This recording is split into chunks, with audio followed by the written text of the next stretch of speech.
Howdy. Hope everybody's well and doing good things. So this video will appear in two places. One is via the Facebook music group that I'm a member of, and the second is via my YouTube channel, Spinning the Black Circle. And I want to apologize to viewers of my YouTube channel for the lengthy delay in the series that I'm currently working on, which is the Blue Note Classic vinyl reissue series. I'm only on episode 2 of 16, and I will get back to that. It's just life, work, everything getting in the way of that, but I'll sort that soon. But today's topic is, how do you buy the Beatles on vinyl? The Beatles, right? Biggest band there ever was, not just figuratively. It's not subjective. They are, in pure sales, the biggest band, even bigger than One Direction there ever was. And so it should be easy to buy Beatles records on vinyl, right? Multiple copies. They've sold millions upon millions by definition. Surely then the reissue program should have been carefully created. You should be able to walk into an HMV or go into Amazon right now and order a fantastic Beatles album like Revolver or Sgt. Pepper's and be comfortable, confident that it's going to sound wonderful sonically. Sadly not. Yes, it's subjective, but I would say the remasters, which are from digital sources, are sonically lousy. Sonically lousy. The history of this is, of course, Beatles albums originally had no choice but to be analog, right? The 60s LPs, and also obviously Let It Be was 1970, but essentially 60s LPs. Analog was the only source. That goes right through to the 80s. Then in the 80s, George Martin, right? Trusted figure, of course, the Beatles producer, was given access to the tapes, and he remastered them digitally. And he did some things with those tapes too, right? It's more than rumor and conjecture that he messed with some of the stereo imaging. He even cut some instrumentation and even some of the track lengths, I think, but also just the sound of the original Beatles CDs. If you got them, and I did get them at the time, it was like, fingernails down a chalkboard. It was really that bad, sonically awful. And those are the tapes, those plates on the tapes that to this day are used for all of the Beatles reissues, unless they've been remastered again, right? As Abbey Road was recently, and remixed as well. Oh, so whether you're streaming, it doesn't matter on format. If you're streaming, if you're buying these on CD, if you're buying these on vinyl, you are listening to tampered with digital versions far removed from the original intentions of those four people and George Martin in the recording studio. Ironically, away from the original intentions of George Martin in the studio. So it isn't that easy, folks, to just go and buy sonically Beatles albums that are as the artist intended. So that is a difficult position to be, and that's why I would strongly recommend you don't suggest against, walk into a record store using Amazon for any of these. And I'll come on to talk about that. It's from experience, not because I'm going to just push on you the copies that I own. I've got some of these digitally sourced copies too. So anyway, that's how it doesn't work. So what do you do then? Now, there is one quick and easy option to all of this, and this video would last no more than a minute more if you did this. You could, both on vinyl and on CD, buy a box set named The Beatles in Mono. Right, the Beatles in mono, because they were from the original tapes, cut from the analog tapes, obviously, and transferred in mono onto both vinyl and CD, as the Beatles intended between the Please Please Me LP all the way through to the White Album. Those albums were recorded in mono, obviously available in stereo too. That is a quick and easy way to make sure that you get sonically as the artist intended, good sounding. CDs, yeah, if that's the way you want to go, fine, but definitely vinyl. It'll sound close to, I'm confident, the original analog mono recordings that the Beatles intended. So you could do that. The problem is price, because I haven't looked this up, but I think the mono CD box set goes for a few £100. I've definitely looked this up. To buy the Beatles in mono, which was released in 2014, you are talking a minimum in the UK of £1,650 through to £3,000 for that box set of Beatles albums from Please Please Me, the White Album in one box set. And, you know, we're in a recession now, folks. Some people have got that sort of money. But a lot of people, even if they have got that money, can you justify it in these times? Or even if not, right? Is that your best spend? Some would say yes, if you're a massive Beatles fanatic, and I'm a big Beatles fanatic. But there are other ways which I'm going to come on to explain. You don't have to spend that amount of money to get great sounding Beatles albums on vinyl. The problem is that Apple has brought the shutters down on those original analog tapes. It's a bit like shutting away a piece of art that you don't want tampered with. I think their fear at Apple Corp is that they've released those analog tapes and start cutting from them, that the tapes get damaged, right? So it's a bit like a priceless piece of art. But the problem with that is that all you're going to have to go off is copies of copies, starting with that George Martin release or other things that have been plated, or even you might have to go off analog third generation analog tapes that were sitting in storage from years ago, but you're not getting access to the original analog tapes, which is a problem because you're degrading the sound the more that goes on. So that's your problem. Yes, go and buy those expensive box sets, which will sound great. Comes at a cost. I'm saying there's another way, which I'll talk you through now, and I'll give you multiple examples and some comparisons between those digitally sourced ones and other versions that I've got. So that's a long intro, but necessary one, I think.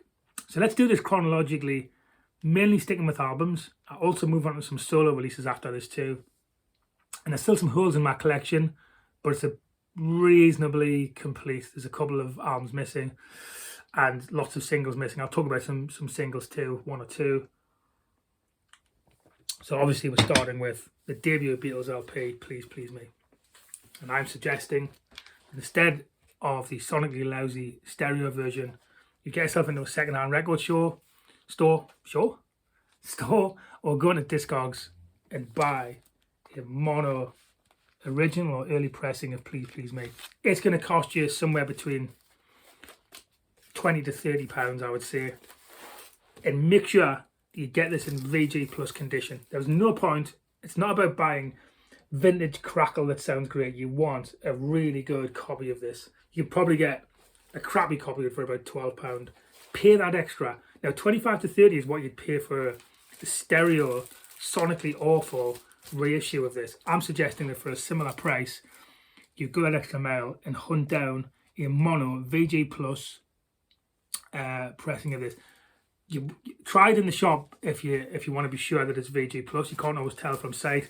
You don't want to hear much pobble and crack in that initial dead wax. You want to hear it clear, not perfect, because this is a 49-year-old.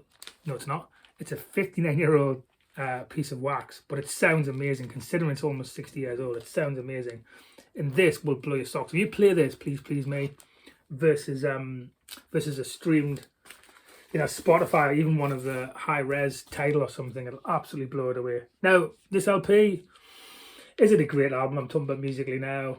They're just finding their feet, right? It's not really an album, it's a collection of songs. You've still got lots of covers on here. But you've also got, I saw her standing there, Twist and Shout. It's on here, P.S. I Love You, Love Me Do. So it's a necessary chronology to the Beatles catalogue, and it's a great place to start, and the evolution of their music, right? But Please Please Me, the first UK LP, mono original pressing. By the way, I'm only going to talk about UK pressings here. No disrespect to American YouTube viewers, but I'm in the UK, and it's artistic logic for me to talk about the UK pressing. So that's why I'm not going to review things like Meet the Beatles, because that wasn't even an album in the UK. But anyway, Please Please Me by the Beatles. When they were kicking off Abbey Road in the studio with George Martin, AMI Records. This is the real thing. It's a 59-year-old, really great condition version of this landmark, certainly historically landmark LP, even if the music is just in finding the feet. But Please Please Me, buy it on mono. What did I say? I think probably between 20 and £30, but don't skimp on that VG Plus. On Discogs, don't even think about a VG version of this, because it's going to get snap, crackle and pop, and you're gonna end up regretting it, right? So you want to make sure it's in pristine condition, as you do with the Beatles, right? Beatles now, starting to come into their own, more artistically focused than just a pop band. This is a mono original pressing with the Beatles. You're going to get it from for a similar price to Please Please Me, probably between £20 and £30 for a VG Plus pressing. I'm going to prove it to you, right? I can't play the music because YouTube will pull it down and Facebook will, especially when it's the Beatles. But let me just play you the dead wax, the initial dead wax of this album, really loud through my stereo. Should be able to pick it up here, and you'll hear that. You'll still hear surface vinyl noise, but how little crackle and pop there is on this. So this is the opening dead wax of With the Beatles original. This is in 1963. So again, 59-year-old vinyl, right? Of the Beatles. Now just listen to what this sounds like. And there you have it, right? So you had some surface noise, but very little crackle and pop. Very little crackle and pop of that, and that's what you're looking for in your mono press. And that's just the initial dead wax, right? So you want, if you're in a store, you want to look at it. You want to look for things on any second-hand pressing, like what's the wear like around the spindle. Looks like it's been played quite a bit, but look at that sort of thing. Look obviously for visible gouges, crackles, pops. Get it cleaned up if you've got a cleaner in the shop. Ask to play maybe the first track from side 1 and let's say the third track from side 2, just to get a bit of a range. And if it sounds like it's in good playable condition, you can't hear much in the way of surface noise, then get it. So with the Beatles, between £20 and £30, get the mono edition, not the stereo edition. Mono is how these were intended to sound. Remember what John Lennon said? He didn't trust stereo. He thought it was gimmicky. These were meant to be listened to in mono, and that's why they sound better. And this is an original analog tape. It's from, it's going to be from those early plates. It's not going to have degraded in its sound, and if it's been kept in good condition, vinyl is massively resilient, despite what all of the press was around CD being perfect sound forever. And if you pick up a VG Plus copy, this will sound great. So you got second LP, 1963. Same year as the debut LP. Wow, different times, right? 5 years between albums now. Then, of course, you had... now, this is where I've got a direct comparison. I've got more than one copy of this one. And the soundtrack to the movie A Hard Day's Night, famously the only Beatles LP to feature only Lennon and McCartney originals. And my direct comparison is a stereo reissue versus an original mono pressing. Now, the stereo is from a series where, and they've done this with a few, this company have done this with a few big acts. They did it with Bob Dylan and maybe Queen as well, is that they issue one LP a month over the course of 12 to 18 months by a big artist, and it comes with a magazine about the history of that album, etc. And so I think the company is called D'Agostini. It might be a French company, I don't know, but they're okay, but they're essentially again from those digitized George Martin versions in the stereo, and this sounds just okay. It sounds like a reasonable facsimile, but if you're going to buy this, I've got it, but does it sound much different to what you're streaming? Nah. Or on CD, because I own loads of these on CD as well, so I'm talking from knowledge rather than conjecture. Although the sound is obviously subjective, but I've heard these things. I'm not just plugging what I've got, and this just sounds okay. Whereas A Hard Day's Night on mono original vinyl, which is what this copy is absolutely sensational. It just locks in, and you hear it, and it just sounds right.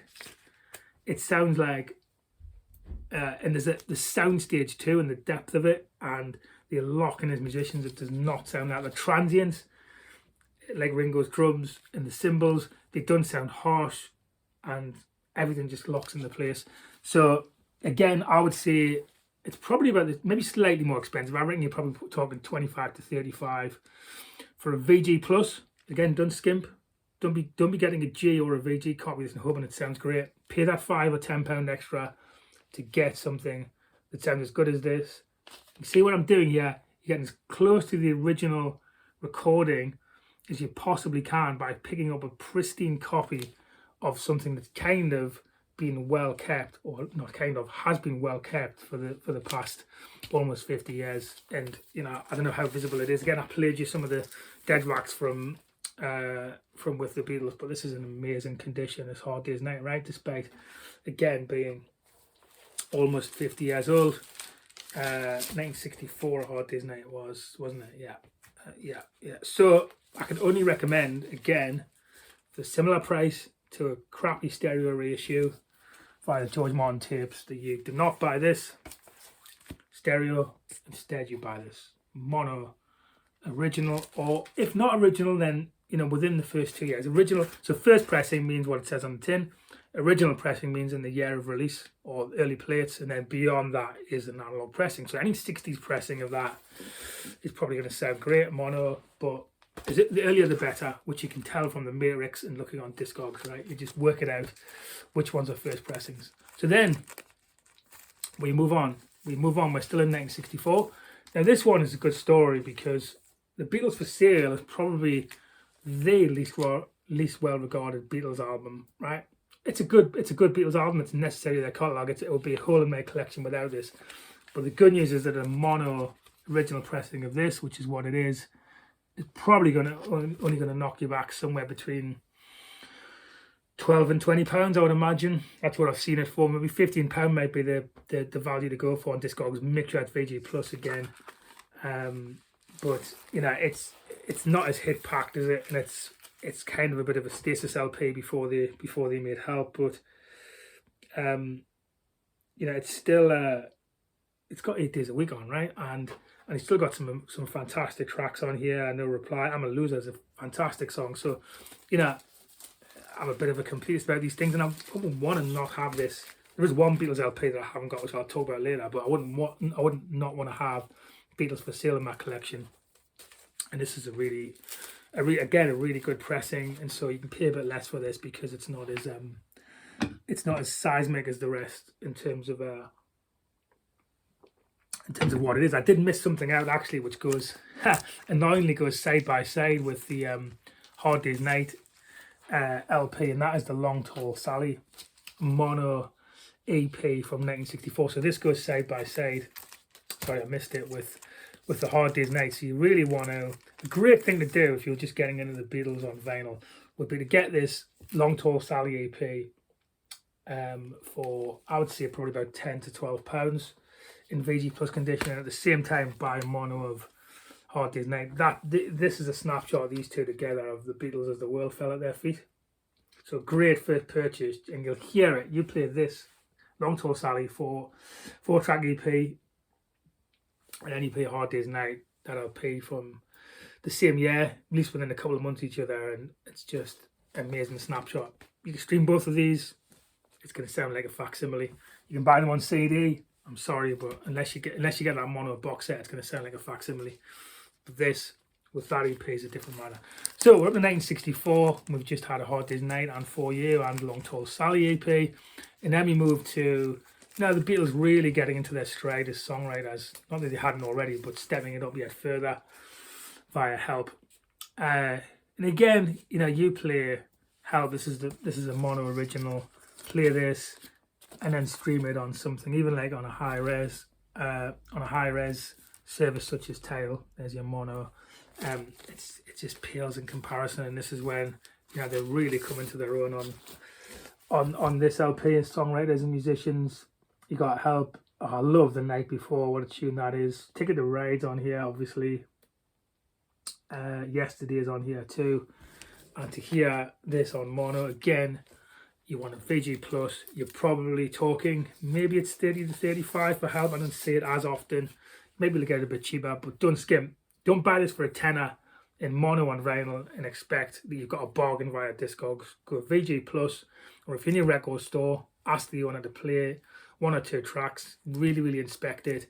But you're not going to get this for certainly not less than £20 in VG Plus condition, unless the store owner's having some sort of sale or some sort of breakdown. So Help, I say maybe £30, maybe even a little bit more mono. But it's the only way to go, because stereo, the transients, everything sounds harsh in stereo and especially digitally. Add those two things together. It was meant to be in mono. John Lennon particularly wanted these things to be in mono. That was the intention. That's how I recorded. They were folded out into stereo to start to appeal to that market. It belongs in mono. It belongs from the original analog tapes. In my opinion, it belongs in vinyl, or at least on the CD mono version. So there you go, Help. And we're up to 1965. We'll have to speed up a bit, otherwise we'll be here all day. Then the next two I've got, again, you know, I've got two copies so I can compare, and one of them is digital and one is an original analog of Rubber Soul. So this is a digital copy. Again, it was from the D'Agostini digitized version, and it sounds okay. It's stereo. It's there's a stereo. It sounds, you know, they started to experiment with tapes going backwards and all kinds by Rubber Soul, and even the cover art is slightly trippy, right? And so it kind of suits stereo better. It's not as harsh on stereo as some of the earlier LPs, but it still doesn't sound right when I compare it to this original mono in fantastic condition. Again, original vinyl, might even be first pressing this. I think you're talking 35 to 40 pound maybe for this. You might get lucky and get it cheaper, but that is a mono, and it absolutely blows away the stereo version, and it absolutely blows away in terms of how it sounds any digitized copy I've heard of Rubber Soul. So it's the same story, I'm afraid. You know, you can get this on vinyl, but you might as well stream it if you're going to do that as compared to this. So get that expensive box set, or start doing this, start picking these up one by one like this. So that's Rubber Soul, and we're up to we're still on 1965. How amazing to release Help and Rubber Soul in the same year, when it takes, I don't know, Def Leppard 10 years to record an album that's shit. Anyway, go figure. No offense to Def Leppard, because I do like them. But then Revolver. So this is interesting because I've got two analog copies of this. But one of them is a 1970s, mid 1970s, obviously analog, because there wasn't any stereo vinyl releases, no such thing as CD then, other than the laboratories. And this is Revolver. Obviously, this is on a French reissue label named Pathé Marconi. It's stereo, and it sounds good, right? Revolver is an amazing LP, isn't it? And it sounds good. But on mono, which is probably going to cost you 35 to 40 pound, unless you're really lucky in VG Plus condition. And there it is, mono. Where's the mono symbol on this? Anyway, trust me, it is. I think it's on the front. Yeah, mono. It just sounds right. Even tracks. Even the famous last track, Tomorrow Never Knows, which is kind of swirling psychedelia, which I think would better suit in stereo, sounds miles better on mono. I mean, this is like a greatest hits Revolver, right? Some people regard this as the greatest Beatles album. There's too many great Beatles albums for me to comment to that extent, but Eleanor Rigby, I'm Only Sleeping, Here, There, Everywhere, She Said, Good Day Sunshine, For No One, I Want to Tell You, Got to Get You Into My Life, I mean, blimey, And Your Bird Can Sing. Better than most bands' greatest hits. But on mono, if you hear the stereo version, you think, yeah, great, I don't need anything else. The digitized stereo version, I trust you, will sound much worse. If you're going to go stereo for Beatles, good question, going to stereo for Beatles, then either go original pressing stereo or 70s or early 80s analog reissues. Don't just buy one of the remasters if you don't like mono. But then still up to this LP, I still think mono's the way to go, and I think Revolver. It'll change on the next LP. I'll talk about Sgt. Pepper's in a minute, but Revolver, I would still go mono. I'll still go original pressing. If you're lucky, you may pick this up for £30 in great condition.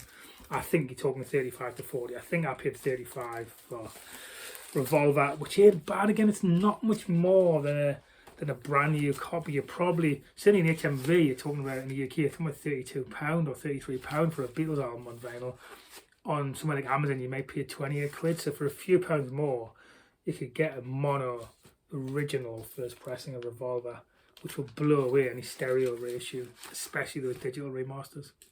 Okay, let's crack on because this video is taking a while for everybody to watch and listen to. So, Sgt. Pepper's is interesting. Again, I have 2 copies of Sgt. Pepper's, and again, I have, not again, yes, it is actually, it is also a Pathé Marconi, probably late 60s, early 70s of Sgt. Pepper's in stereo.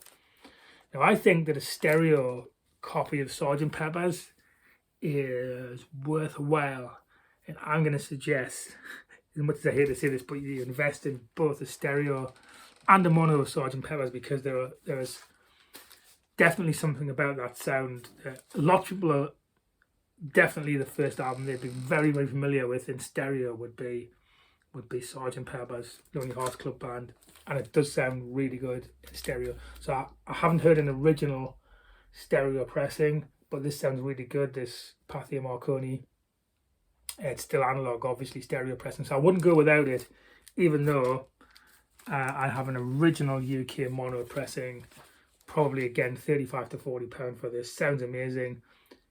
It just sounds different to the stereo. It's certainly the vocals and the instrumentation locks in on mono, and it sounds oddly more 3-dimensional in stereo. As daft as that sounds, given that stereo is supposed to be 3D, you can lock into the sound more on a mono version of Sgt. Pepper's. But some of that channel separation on the stereo, Paul McCartney's bass going off to the left or the right, and all of the swirling experimentation that was going on tracks like Been for the Benefit of Mr. Kite, there's something about that that's worthwhile on stereo too. So I would suggest mono original, mono and as close to stereo original as you can. Mono original, stereo original, or a very good analog version. So you're probably talking 30 to £40, probably less for the stereo. Actually, I think you'll probably get a stereo copy. This one will be 15 quid. Analog, you're going to be talking more for the mono, maybe 30 to 40. So not cheap. So you could be talking £60 for kind of what I paid for 2 copies. But you know, this is one of, if not the most famous record outside of Michael Jackson's Thriller, right? It's Sgt. Pepper's. So you know, it's worth having both, I think. But you wouldn't be doing yourself a disservice to have either the stereo or mono of this. You just couldn't stretch to both. Fine. So that's Sgt. Pepper's. I'd probably be more likely to listen to the mono version, if I'm perfectly honest. Both worthwhile, and I can see merits in both arguments on that one. And this is where there's 2 holes in my collection coming up. One is that I don't have Yellow Submarine on vinyl, so that's a gap. And the second is that I only have, disgustingly, the remastered white album of this 1968 release, and I'm going to fix it. I'm going to get a numbered stereo edition of this because of price, because a numbered mono of the Beatles white album, you're talking hundreds of pounds. You can get in numbered stereo for something like £90 to £120, and I will invest in that. This sounds okay, but I might as well be streaming it from Spotify.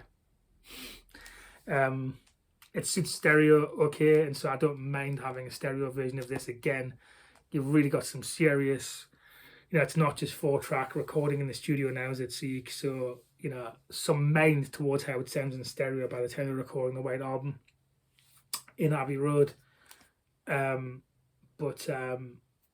Sorry, the other album I'm missing is Magical Mystery Tour. So I need Yellow Submarine and Magical Mystery Tour EP. They're the 2 I need. So they're holes in my collection. This is a hole because I've already got the very thing that I'm suggesting people don't buy, which is the remastered digitized version, which will be fixed. Lovely presentation. It's got everything inside. It's the original artwork. It's got the posters of all 4 band members. This looks the business, doesn't it? This big half will be straight down it, but it's sonically shite. It's just digital, right? But anyway, I've got it. It'll be that'll be fixed, as will the other remaster that I've got, and this will be fixed shortly, which is Abbey Road. Now, fortunately, this is the version before they started messing with it and actually remixing it 2 years ago. And you think, wow, people actually bought earring. It's like, it's like doodling over the Mona Lisa, right? You're gonna remix the sound of Abbey Road by the Beatles. So it's got worse because they get a digital version of it, remix it, and then price it up with box sets and 45 and 120 pounds. It's great marketing, right? And Apple must be making a pile of money. Great for Paul McCartney's pension fund, and Ringo's, but no. So this, I think, well, this wasn't mono, this was always stereo, but you're probably only talking, I don't know, £25 for a stereo version of this, so I will shortly be fixing that, because I'm not going to listen to, I won't throw it in the bin, but I'm not going to listen to this in its current form, right? Fortunately, I fixed that with Let It Be, which is an original pressing, relatively cheap, I think. You could probably get this for 15 to 20 pounds. Gorgeous by this point because you've got the album label, all right. And this is an original pressing of an underrated LP. To make you, obviously, they were falling to bits by this stage. Famously, it's not actually the last recorded Beatles LP. Abbey Road was that, but Dig a Pony, Cross the Universe, amazing tune. For You Blue, The Long and Winding Road, Maggie May, obviously the title track. And it's not forbiddenly expensive, 15 to 20 pound. I would say it's a VG Plus stereo copy. Was never in mono, as I said, as far as I'm aware, anyway. Produced obviously by who was it produced by again? Somebody famous, wasn't it? Phil. Doesn't actually say who produced it. How odd that I can't remember who produced the Beatles Let It Be. Is there an inner on this? Does anybody know? Can't say it. Yeah, it was. It was produced by Phil Spector, wasn't it? So you get that wall of sound production on Let It Be, either produced or recorded by Phil Spector or both. And then you had Glyn Johns on the desk too. But anyway, Apple Records, Apple Co-ops, AMI, Let It Be, 15 to 20 pound, I would say, for this. And again, reissued on box sets. Let It Be naked. What's that about? Stripping it down. This is how it was always meant to sound like this. If it was meant to sound like that, why the fucking hell wasn't it released like that? Right? It was meant to sound as it was unreleased, which is Let It Be in stereo, produced by Phil Spector. So forget this Let It Be naked, forget the box sets, pick up an original copy of Let It Be. So where do you go after that then? Now I would suggest something digital. Well, no, step back. The red and blue albums, which I don't have, which are two compilations of Beatles singles and best of, are fantastic. So analog pressings of the red album, double album, I think that's 1962 to 66, I think, and it wasn't blue, 67 to 70. But those two on vinyl, you're probably only talking £20 each, and they'd be great buys. I'm just a bit I'm not sure that's for me because of how many Beatles albums I've got, and also because I own this Beatles 1 LP, which I'll come on to. But if you want to just get the Beatles singles, not that interested in the albums, then you could legitimately just buy the red and the blue album and keep those as your Beatles collection. All analog pressings, plated in the 70s, £20 each, £40 for the lot, mixture of singles and album tracks. Blue album kicks off with Strawberry Fields Forever, which I've had to buy on 7-inch with Penny Lane, because obviously it didn't make Sgt. Pepper's, and it's not on the 1 LP. So if I wasn't going to buy the blue album, but you buy the blue album and you've got those two tracks mixed with a pile of great singles and key album tracks, right? So but this one Beatles album, it is odd actually, because this is very much digital, but this I read something about how this was mastered. The single, I don't think, would tinkered with in the same way. I don't think by George Martin in the 80s, only the albums where I think it's really well presented, and it's a pretty comprehensive, in terms of the massive mega hits, double singles collections. So that's my compilation, but probably the better buy, especially if you're not going to get all the Beatles albums, would be the red and the blue. The red and the blue albums. And then where do you go then? So then you're going into solo, right? Then you're going into solo stuff. And, you know, I don't own any Ringo Starr, unfortunately. I'm sure there are some amazing Ringo Starr solo LPs, but I'm not going to go through all of these because I've got a lot of Beatles solo LPs. But I would go for an early UK pressing of Imagine by John Lennon. You can probably pick this up for £10 to £15. I would definitely go for that. I would go for maybe double fantasy as well. John and Yoko, and I would definitely go from Paul McCartney. I would go for the 1970 McCartney album. Again, you're probably talking about £12 on the Apple label for this. Still every track credited to Lennon and McCartney, right? Really odd. And then Ram 2, which I've got. This is a pretty beat up copy, but it's still at least VJ and plays okay. It's an original UK pressing of Ram. And then I would definitely, as a parting shot, go for, again, reissued. And I'm not convinced it's from the original analog tapes, as All Things Must Pass. And this is £90 to £100 on reissue. I was lucky and I got this for, I think it was about £35 to £40 on double. And it sounds, despite the cover being a bit beat up, it's immaculate in terms of the vinyl on Apple Records. But go and seek out for less than £50, or a maximum I would say of £60 to £70, a VG Plus copy of All Things Must Pass. Don't go and buy that. £90 to £100. That's a £30 to £40 delta between this and probably a digital crappy sounding reissue, and the CD sounds dreadful too, because I had it on that reissue program 25 years ago. And then I'd probably buy, well, more than probably, because I bought it. Then I think one of the late period releases by a Beatles artist that is sprinkled with Beatles magic is Flaming Pie by Paul McCartney, and I got this on a box set, which is still reasonably priced actually, this box set, considering it's got like an outtakes vinyl in here, but a really, really great, sounds like it's analog, but I don't know if it actually is, double of the original LP Flaming Pie. So that's what I would buy. I've also got some others there, and lots of singles too for nostalgia, but listen to some holes there. But hopefully that's giving you a flavour that the way to go, for me anyway, you can't fork out for that big box set. And it's quite nice to do, is to go and seek out step by step, and album by album, starting with the first album, and build that chronology until you've got an enviable Beatles collection that you'll play over and over again. You can pass to your kids.